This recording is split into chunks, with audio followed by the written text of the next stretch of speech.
لو حد عنده إجابة يقول لنا. في فيديو للعيب مشهور قوي في كرة القدم من زمان، الفيديو ده بقاله أكتر من 17 سنة، يعني كان قبل ظهور الذكاء الاصطناعي والأدوات اللي ممكن تقدر تبين حاجة في الفيديوهات مش حقيقية. الفيديو ده لغاية دلوقتي محدش جاوب عليه، ومحدش فكر إنه يروح للاعب ويسأله أو يعمل معاه حديث ويسأله عن اللي في الفيديو ده مظبوط ولا لأ. الفيديو كان هو عبارة عن إن هو بيجرب الحساب بتاعه زي ما هنشوفه دلوقتي.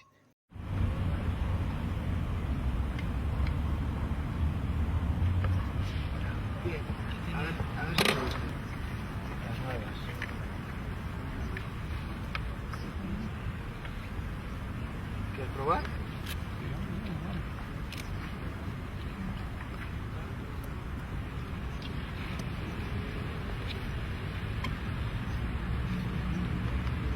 Está bien, ¿eh?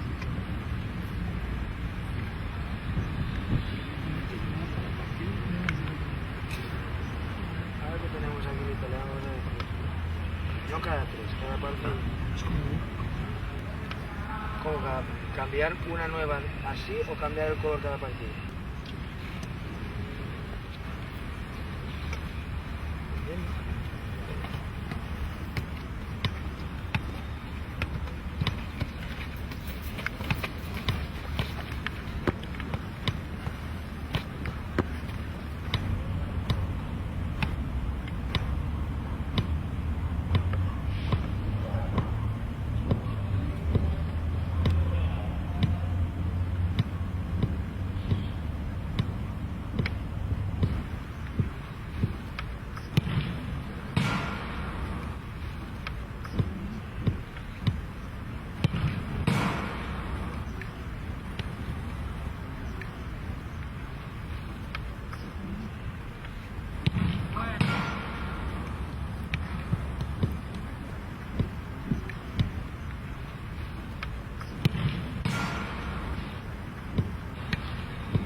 Muy bueno.